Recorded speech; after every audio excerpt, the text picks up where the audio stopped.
Allahun azza wa jalla falenderojmë, salavatet dhe selamet i dërgojmë Muhamedit sallallahu alaihi wasallam, familjes së tij të ndershme, shokëve të tij fesnik dhe gjithë pasuesve të rrugës së tij deri në ditën e gjykimit. Së falenderoj vëllezërit përgjegjës, moderator, organizator të Radio Perëndimit që na nderuan me këtë ftesë që jemi pjesë e këtij emisioni të begatshëm, i cili edhe emisioni e ka emrin e veçantë që është Islami dhe jeta, ku dhone hatri i gjithë kësaj dhe shkaku i gjithë kësaj desha që ti shtjelloj disa çështje që kanë të bëjnë apo që kanë ndërlidhje të fortë me vetë emrin e emisionit. Pra edhe tema ligjërata e kësaj mbrëmje, kësaj ndeje do të jetë Islami dhe jeta. Ku do të mundohemi në disa pika të shkurta të sqarojmë se si Islami është ndërlidhur me jetën shoqërore të njerëzit, se si Islami e sistematizon këtë jetë nëpërmjet rregullave dhe parimeve fetare, shoqërore, njerëzore që i ka në vetë legjislativën e vet. Ku do t'i përmendim disa pika që ndërlidhen fort dhe ngushtë me këtë tematikë, do të thotë që këtë mbrëmje do të mundohemi që së bashku ta shtjellojmë. Së pariherë themi që Islami si fe, si legjislativ, synon përmirësimin e gjitha shtresave të shoqërisë. Mundohet që ta sistematizon njeriu, që atë ta udhëzoj, ta rregullon dhe t'ia tregon rrugën e vërtetë dhe të drejtë. Mundohet që ta sistematizon edhe familjen, ku ka zbrit rregulla dhe parime të veçanta që kanë të bëjnë me familjen. Pra kanë të bëjnë disa rregulla me vetë individin, ka disa rregulla tjera që kanë të bëjnë me familjen, ka disa rregulla tjera që kanë të bëjnë me rrethin më të gjerë, që janë rrethi i ummetit. Pra Islami shkon shkallë, së pari herë sistematizon njeriun, pastaj familjen në rrethin pak më të gjerë, pastaj del në rrethin që është ende më i gjerë, që është rrethi i ummetit apo rrethi i shoqërisë më të gjerë. Për këtë shkak thot Allahu subhanahu wa taala: "Wama arsalnaka illa rahmatan lil alamin." Sot ne ty të kemi dërguar mëshirë për gjithë njerëzimin apo për gjitha botrat. Është për qëllim se Allahu azza wa jalla ka dërguar pejgamberin sallallahu alaihi wasallam thirrës, udhëzues për gjitha shtresat dhe për gjitha kategoritë, duke filluar prej individit deri tek grupi. Pra Islami synon sistematizimin e gjitha shtresave të shoqërisë. Pra Islami këtë jetë që na jemi duke jetu, mundohet që të na sistematizon, edhe atë duke fillu shkallë, duke fillu prej individit, që ai detyrohet që deklarohet me shahadet, pasi obligimit e tij ndaj familjarëve të tij, ku ai obligohet që edhe të formon familje, pastaj më tutje edhe obligimit e tij që i ka ndaj umetit të Muhamedit sallallahu alaihi wasallam në rreth më të gjerë. Islami është fe e cila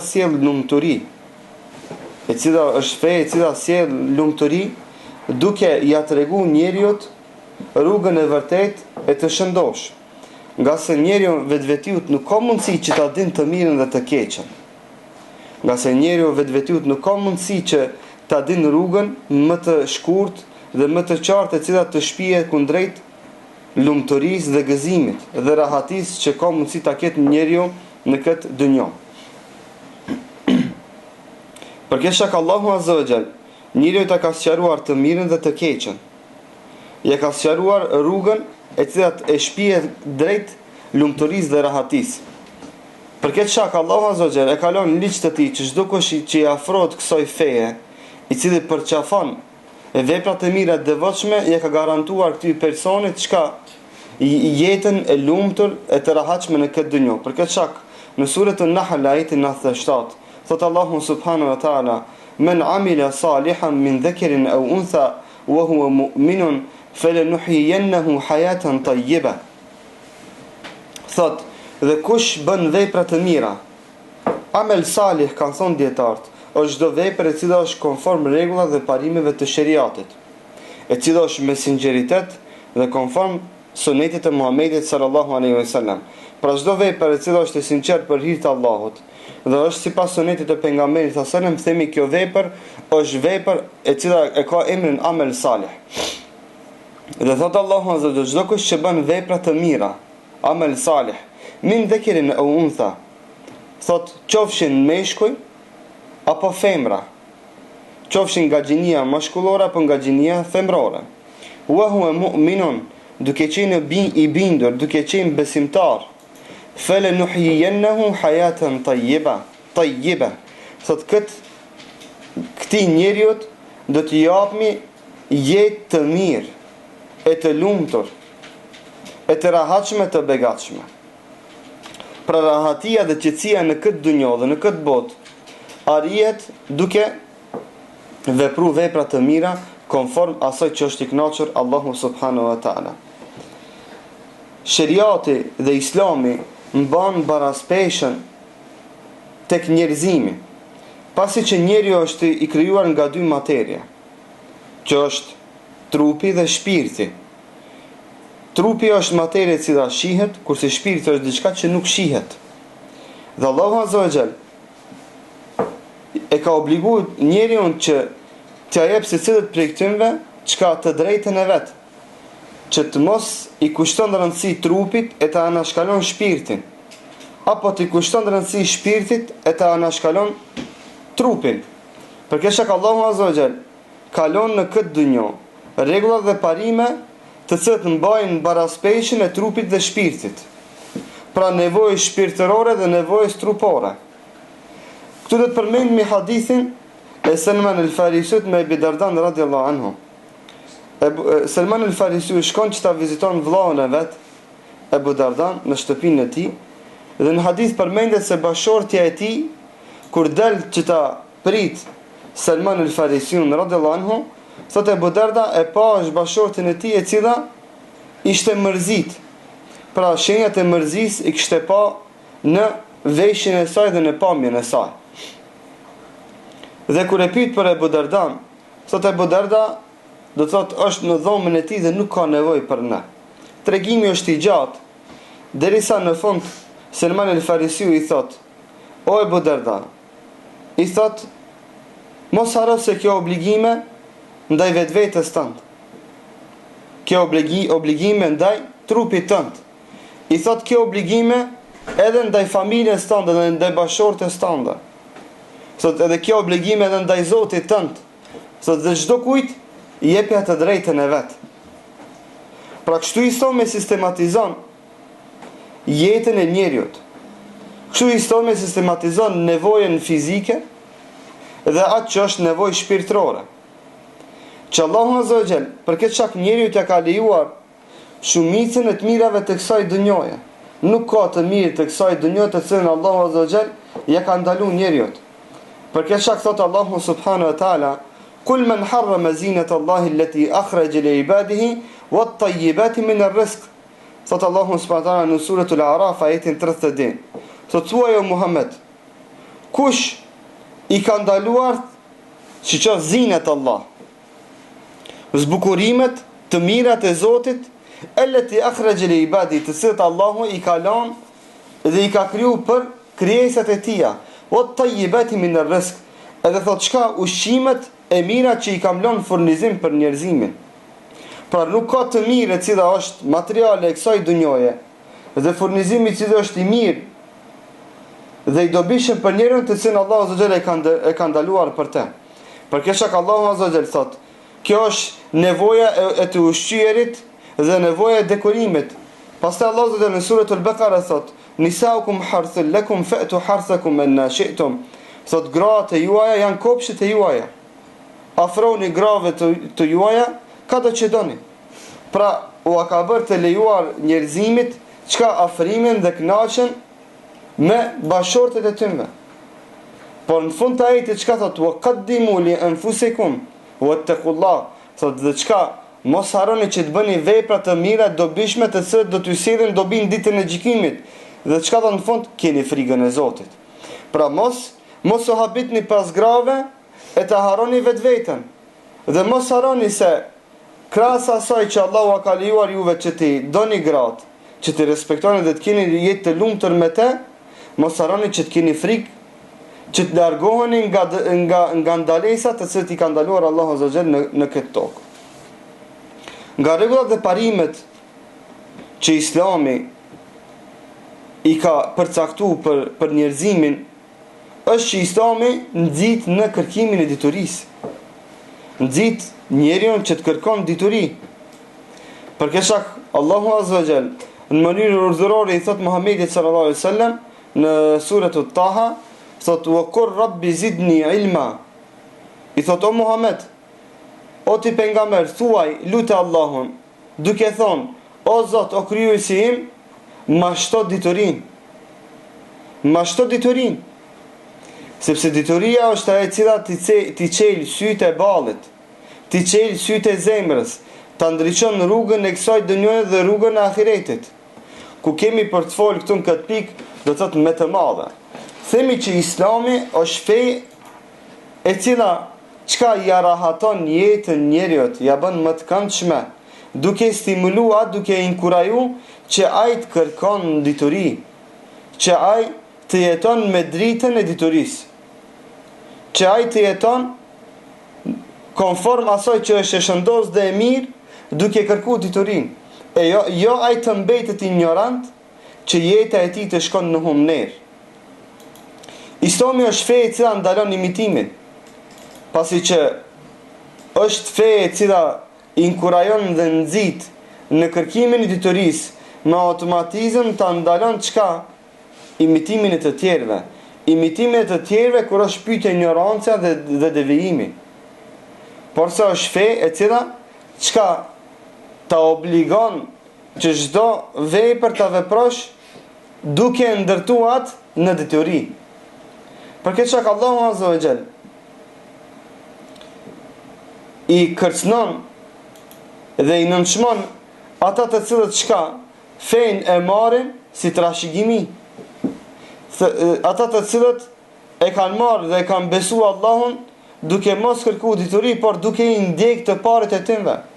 Për këtë çka thot Allahu Azza wa Jall në surën Maida, ajetin 104, thot wa idha qila lahum ta'alu ila ma anzala Allahu wa ila ar-rasuli qalu hasbuna ma wajadna alayhi aba'ana. Thot Allahu Azza wa Jall, dhe kur atyve ju thuhet e jani dhe besoni në atë që Allahu Azza wa Jall e ka zbrit dhe e ka zbrit Muhamedit sallallahu alaihi wasallam. Çka thon ata? Qalu hasbuna ma wajadna alayhi aba'ana. Çka thon? Thon na mjafton feja e baballarëve tonë, e gjyshve tonë. Na mjafton feja e të parëve tonë. Na nuk kemi nevojë për fe tjetër. Nuk kemi nevojë që të kërkojmë dituri, nuk kemi nevojë që ta shfletojmë atë që është zbrit në Kur'an dhe në Sunet të pejgamberit sallallahu alaihi wasallam, që fatkeqësisht është fjalë e cila her pas here ndëgjojmë, çka e ndëgjojmë nga gjuha e besimtarëve, nga gjuha e muslimanëve, fjali e cila nuk i ka hije një muslimani. Fjali e cila nuk i ka hije një muslimani. Për këtë çka Islami rrepsisht ndalon edhe përngjasimin me jo besimtarët, qoftë ajo në veshje, qoftë ajo në të folur, qoftë ajo në gjeste, qoftë ajo në mënyrën e organizimit të jetës shoqërore, e ndalon në mënyrë kategorike. Për këtë çka thot pejgamberi sallallahu alaihi wasallam në formë kërcënimi, men tashabbaha biqaumin fa huwa min. Thot kush i përngjason një popullit, ai është nga ata. Nëse një musliman i përngjason një jo muslimanit, ai thot është nga jo muslimant. Jo se ai është bojo musliman, por se e ka vëndu në rrezik të madh fenë e tij. Për këtë çak Ibn Taymija rahmetullah alayhi koment të këtij hadithi thot për ngjasimi me jo muslimant, nëse nuk është dalje nga feja dhe konvertimi në fe tjetër, së paku është nga mëkatet më të mëdha. Së paku themi që është nga mëkatet më të mëdha, që është dhe të mëkate që ja vëndojnë në rrezik të madh besimtarit fejnë e tij, dinin e tij dhe moralin e tij. Nga çështjet që përmendimi këtu dhe nga feqëritë që i ka Islami, që rregullon dhe sistematizon jetën shoqërore dhe individuale, është se Islami thret në bashkim. Muslimanët i thret në bashkim. Për këtë çak gjitha ajetet që thrasin në kapje në fe dhe në udhëzim janë në formën e shumësit. Duke dashur Allahu Azza wa Jalla që të bën me dije besimtarve që na në mënyrë grupore duhet që ta besojmë Allahun Azza wa Jall, dhe në mënyrë grupore duhet që ta organizojmë në jetën tonë shoqërore. Për këtë shkak nuk ka namaz në xhami pa xhamat. Do të kishte qenë pa kuptim ndërtimi i xhamive, po të mos ekzistonte xhamati. Për këtë shkak Allahu Azza wa Jall çka thot? Wa atasimu bihablillahi jami'a wa la tafarraqu. Thot dhe që të gjithë ju kapuni për litarin e Allahut xhamia së bashku. Në grup, wa la tafarraqu. Dhe mos u përçani. Thërret në bashkim dhe ndalon përçarjen. Thot pejgamberi sallallahu alaihi wasallam për të inkurajue besimtarët që veprat që i bëjnë ata organizimin e jetës shoqërore dhe fetare, që ta bëjnë në mënyrë grupore, i inkurajon ata dhe i nxit, dhe a bën me dije se këtu është bereqeti Allahut Azza wa Jall. Dhe thot yedullahi ma'al jamaa. Thot dora e Allahut është me grupin, me xhamatin, me bashkimin.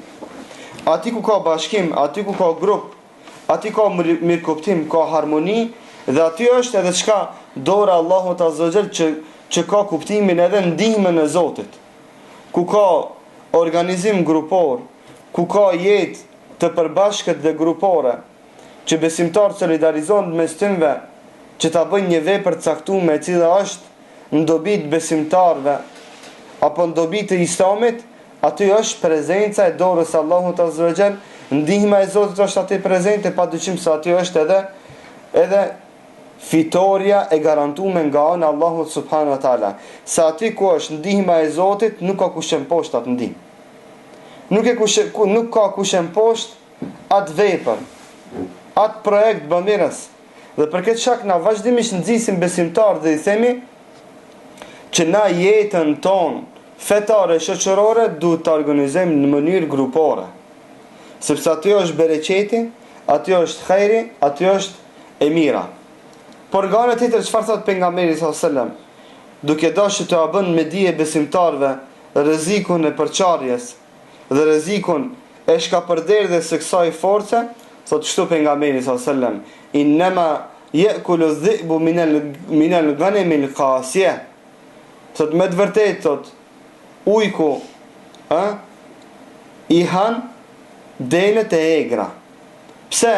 Nga se delja e egër çka ndahet nga tufeja, ndahet nga grupi i saj, ndahet nga tufa që ajo është më e sigurt. E kur të largohet ajo delja e egër nga grupi i vet, nga rrethi i vet, padyshim se çka bëhet gjah i ujkut, dhe ujku e hanat atë dele.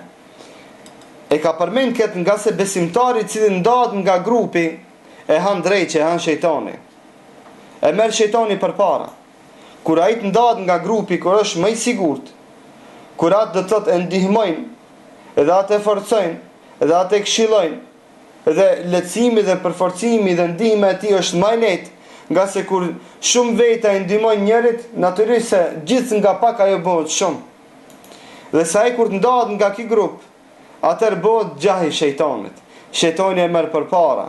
Apo spaku armiqtë e Zotit, çka e devijojnë nga rruga e hajrit dhe e mirë në të cilën rrugë ai gjendet.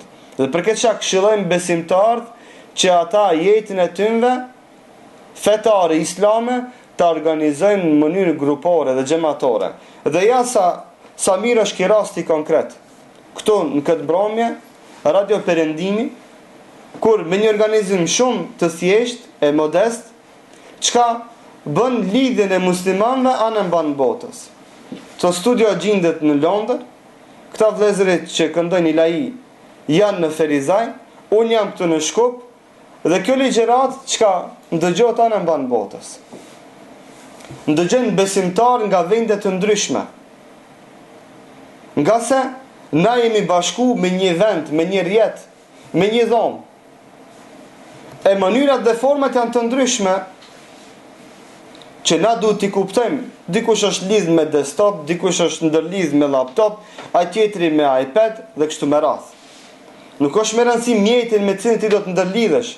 Me rëndësi është ti qëllimin dhe vendin se pse e ndërlidh në atë rjet dhe në atë grup që na gjithë çka është qëllimi? Të afrohemi tek Allahu Azza wa Jall, ta këshillojmë dhe ta ndihmojmë njëri tjetrin në punë të mira të hajrit. Dhe shiqoni se një bashkim shumë modest se çfarë vepre të mira çka ka mundësi që të rezulton. Shiqoni frutet e gjithë kësaj. E të mos flasim kur ky lloj organizimi do të bëhet pak nivele më të larta, më të mëdha, nivele të shteteve, në nivele të grupeve, në nivele të xhamateve, në nivele të xhamive, padyshim se hajri dhe beretiti do të kishte qenë shumë i madh, por ja që kjo mund dhe ka mundësi që të shërben si një model të një bashkëpunimi të mirëfillt të muslimanëve në mënyrë grupore, që ata gjithë së bashku ka pak të kontribuojnë me një punë caktuar, me një vepër të caktuar, që ajo vepër të thotë të dalë në fund si një vepër e madhe dhe madhështore, ku dhe lut Allahun Azza wa Jall që këtë vepër të mirë ta vazhdon dhe të jep vazhdueshmëri edhe në të ardhmen. Përmendni si rregull në sistematizimin e jetës islame dhe fetare është respektimi i përgjegjësit. Këtu më kalojmë në administrat dhe në administrim. Themi që feja islame ka administrat. Për këtë shkak na me shumë me krenari e themi se na i përkasim një islamit, një fejs që vetëm në këtë fej ka që kur dalin 3 veta në rrugë, njëri prej tyre të jetë përgjegjës i tyre. Pse? Nga se shejtani është më larg. Shejtani është më larg. Për këtë shkak thot pejgamberi sallallahu alaihi wasallam wa thalathatu jamaa, thot kur janë 3, ato janë xhamat, janë grup që duhet që ta sistematizojnë jetën e tyre, udhëtimin e tyre. Dhe na i përkasim kësaj feje që na edhe adhurimin më të madh me të cilën i afrohemi Allahut Azza wa Jall, që është namazi, e bëjmë me prijes, e bëjmë me përgjegjës. Njani thot Allahu Ekber, imami. E na gjithë së bashku çka e përcjellim imamin. Na edhe jetën tonë fetare edhe adhurimin tonë e kemi me administrim. Nuk ka mundësi si cili të thot Allahu Ekber, por se thot njëni e pastaj gjithë na e përcjellim atë. Ajo është imami.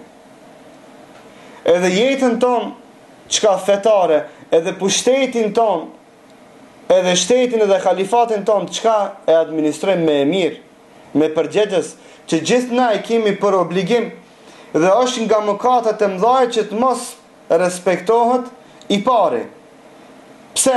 Sepse themi nëse imami thot Allahu Ekber për me shku në ruku, e ti nuk shkon në ruku, themi nuk ki namaz. Dhe ki mëkat për këtë vepër që e ke bo. Për këtë çak thot Allahu subhanahu wa taala, ati'u Allah wa ati'u Rasula wa ulul amri minkum. Thot respektoni Allahun. Respektoni edhe pejgamberin sallallahu alaihi wasallam dhe çka wa ulul amri minkum, dhe përgjegjësit e juaj. Kjo është në gjitha nivelet. Kjo është në gjitha nivelet. Përgjegjës kur ajo është kryetari i shtetit musliman, ai çka thot, çka besimtar që ta respektojnë urdhën e tij, që të mos ia thejnë fjalën, që të mos i në përkombin çka urdhnesat e tija. Imami në xhami respektohet. Por respektojmë këtë edhe moderatorin, i cili është çka koordinator dhe emir i këtij apo i kësaj ligjërate apo i këtij emisioni. Çfarë? Duhet që ta respektojmë të parin, se sikurse që të gjithë të flisnin për një herë, dëgjuesit nuk do të kishin pas sonte çka? Incizim të pastër. Fjalët e tona nuk do të kishin qenë të qarta e të kuptueshme, sepse tre palë nëse flasin për një herë, atëherë asnjëri prej nesh nuk do të ishte kuptuar. Por çfarë ndodhi këtu? Moderatori çka e mor fjalën, bëri shfaqjen e programit. Na të tjerë të ndëgjonin. Edhe ai pastaj dha urdhna, tha i pari çka do të këndon Kur'an, e i dyti do të mban ligjërat, e i treti do të këndon ilahi, e në fund do ta marr çka për fjalën përfundimtare dhe kështu me radhë, si është rendi. Por moderatori, emiri i misionit, ajo është i cili do të na jep neve urdhna dhe ndalesa, do të na thotë fol apo mos fol. Dhe kështu besimtar kanë organizojnë jetën e tyre fetare. Sidomos besimtar të cilët jetojnë në perëndim, ku janë mëse të nevojshëm që çka të bëjnë organizim të jetës së tyre islame dhe fetare. Për këtë shkak themi Islami dhe jeta. Islami nuk është vetëm në xhami. Islami nuk është vetëm ta falësh namazin, por çka Islami ta sistematizon jetën. Edhe e sistematizon edhe individin, edhe familjen, edhe shoqërinë, edhe shpirtin, edhe trupin. Ti sistematizon edhe të knatësitë e kësaj dunjoje, edhe jetën bashkëshortore, edhe jetën me fëmijët e to, edhe jetën në rrugë, edhe jetën me punëdhënësin ton, po ta sistematizon edhe jetën çka? Me të parin ton, me përgjegjësin ton. Edhe ta obligon që atë ta respektosh dhe nderosh, që nga ai të pranosh urna dhe çka dhe ndalesa. Dhe gjitha këto janë mirësi që na i kemi në këtë fe, në këtë sheriat, të zbritura mbi 7 kaçe. Nëse dikush krenohet me administratë e cila është e thatë, e cila nuk ka kur një farrojnë në fenë e tij, na krenohemi me administratën fetare e cila rojnë t'i ka në Kur'an dhe sunet të pejgamberit sallallahu alaihi wasallam, që na obligon dhe na detyron që ta respektojmë të parin ta. Që na administratën e kemi fe, nuk i kemi vetëm diçka zyrtare. Në administrimin e jetës shoqërore dhe fetare e kemi fe të rënjos në Kur'an dhe sunet të pejgamberit sallallahu alaihi wasallam, që dikush e ka vetëm jetë zyrtare. Për këtë shkak, një pjesë e tyre janë përpikshëm derisa janë në punë. Kur del prej punës, çka? Nuk ka kur një farë rregullin në jetë. S'ndëgjon dhe s'e respekton askënd. Apo si që shifni ju vetë në perëndim, jo muslimant, në një vend ku ka ligj, çka? Zbatojnë ligjet. Me një vend ku nuk kanë ligje, i sheh se janë njerëzit më të poshtër. Por se muslimani është i njëjtë. Edhe kur ka ligj, edhe kur nuk ka ligj. Ajo është çka? Ai është i përpikshëm edhe me ligje edhe pa ligje. Sepse ligjet e tij janë të zbritura mbi 7 kaçe. Sepse ai e din se Allahu e ka nën mbikëqyrje atë njeri. Ka frikën e Zotit. Ai nuk ka frikën e policit, ai ka frikën e Allahut azza wa jall.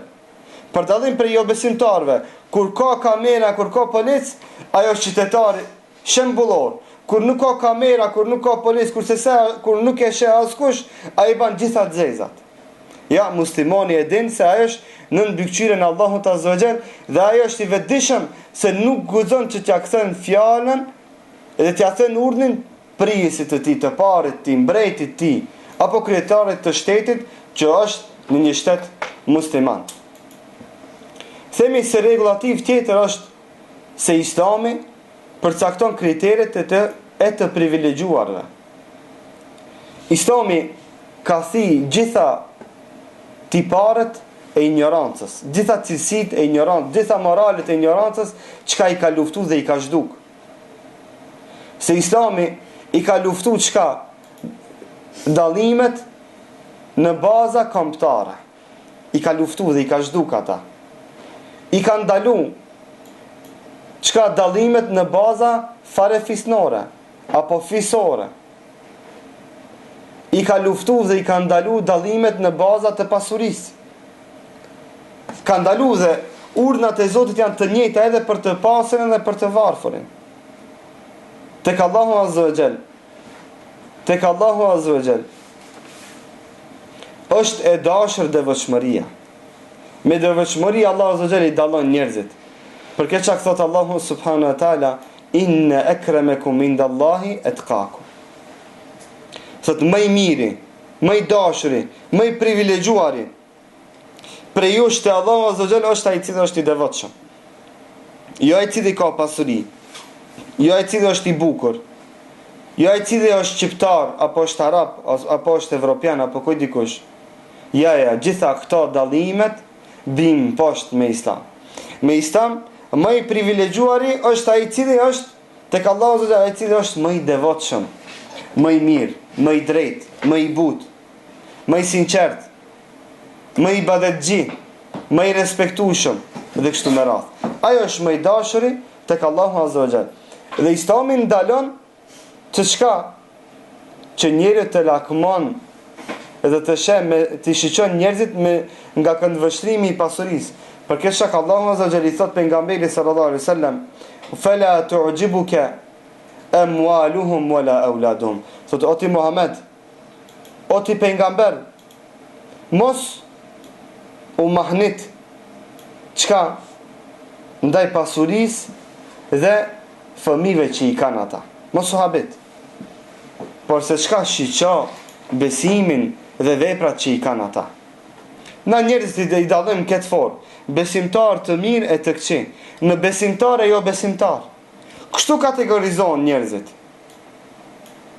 Në Islam, kështu kategorizohen njerëzit, që në këtë formë çka ta bën të ditur se si ti duhesh me organizu jetën fetare në një shoqëri. Se si ti duhesh mi klasifiku njerëzit, edhe në çfarë raportet duhesh të kesh dhe të sillesh me te. Kesh i qartë se robët e Zotit duhet të jenë edhe miqtë e to.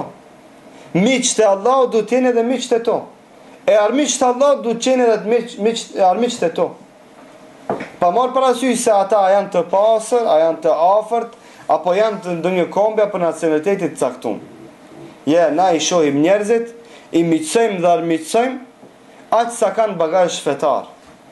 Aq sa më miq të Zotit janë, aq edhe më miq të tonë që janë. Dhe aq më shumë na që i respektojmë ata. Islami i kushton rëndësi dhe shpirtit. I kushton rëndësi të veçantë dhe shpirtit. Sepse shpirti është komponenta kyçe e trupit. Sepse pa shpirt nuk do të kishte pas point dhe qëllim ky trup. Sepse shpirti është ai i cili e pastron trupin, e pastron mendjen dhe njeriu çka ja ndriçon rrugën e xhenetit. Për këtë shkak thot Allahu subhanahu wa taala në surën Shams, wa nafsin wa ma sawaha. Thot Allahu dhe pasha shpirtin. Thot Allah dhe betohet në shpirtin Allahu subhanahu wa taala në këtë sure. Wa ma sawaha. Dhe formën se si Allahu e ka ndërtuar dhe ka sistematizuar këtë shpirt. Fa alhamaha fujuraha wa taqwaha. Thot Allahu azza wa jall, këtij shpirti çka ja ka mësuar të mirën dhe të keqen. Ja ka bërë të qartë të ditën se çka është e mirë dhe çka është e keqe. Shpirtit ja ka bërë të qartë dhe të ditën, të ëmbëlën dhe të idhtën, të mirën e të keqen, të bardhën e të zezën, atë që është e ndriçueshme dhe atë që është e tmerrshme dhe errshme. Që t'ja bën të qartë shpirtit se në çfarë drejtimi dhe në çfarë rrugë duhet që të ecë, që ta ketë rrugtimin e qartë në hapa të shëndosha e të mira konform asaj që është i kënaqur Allahu subhanahu wa ta'ala. Dhe në fund themi se Allahu azza wa jall nuk e devion askan të pa e merituar. Se Allahu azza wa jall njeriu për të sistematizuar jetën e tij fetare dhe shoqërore i ka dërguar pejgamber. Nga familja më e dashur, nga familja më e veçantë, e ka nxjerr njeriu më të veçantë dhe më të dashur në rrugën toksor, deri në ditën e gjykimit, Muhammedin sallallahu alaihi wasallam. Këtë pejgamber e ndihmoi me shpallje të zbritur mbi 7 katë qej, të cilën shpallje a zbriti me melekun më të veçantë, më të dallun, Xhibrilin alayhi salam. Që njeriu çka t'ia sqaron dhe t'ia bën të qartë rrugën në të cilën rrugë duhet të ecaj në këtë dynjë.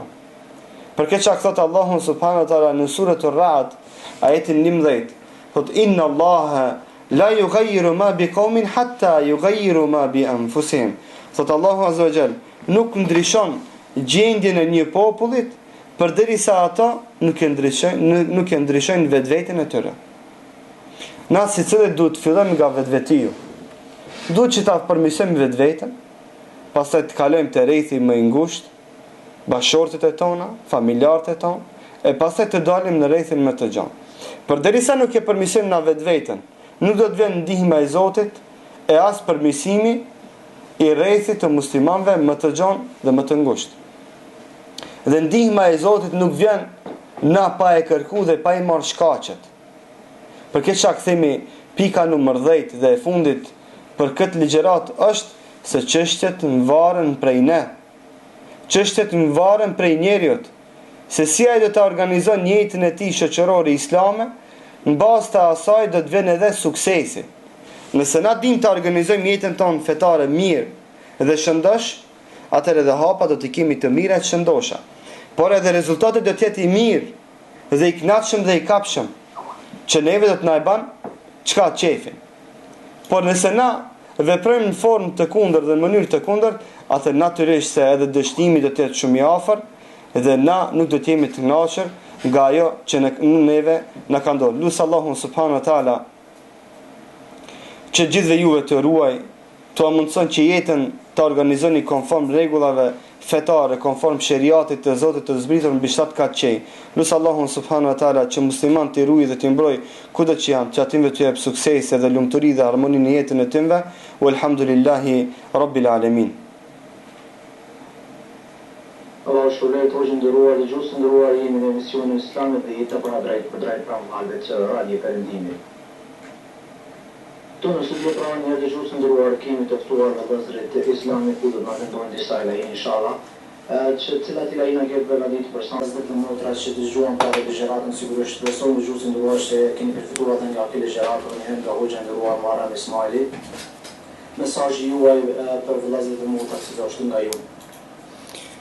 Për gjithë vëllezërit dhe motrat që ndëgjojnë dhe përcjellin valët e Perëndimit, që janë duke na përcjellë dhe për momentin, do të kisha thonë që të mundon që Islamin ta jetojnë dhe që Islamin ta ndinë në zemrat e tyre, që Islamin ta jetojnë dhe përjetojnë kudo që gjenden, sepse Islami është fe e cila jetohet në punë, në shtëpi, me bashortin, me bashortën, me fëmijët, në spital, në rrugë, kudo që jenë. Të mundohemi që na t'ju themi të gjithëve se na jemi musliman që e përjetojmë dhe e shijojmë dhe zbatojmë Islamin kudo që jemi. Lutë Allahun azza wa jall që gjithëve juve t'ju bekoj dhe ju falenderit për ftesën edhe një herë.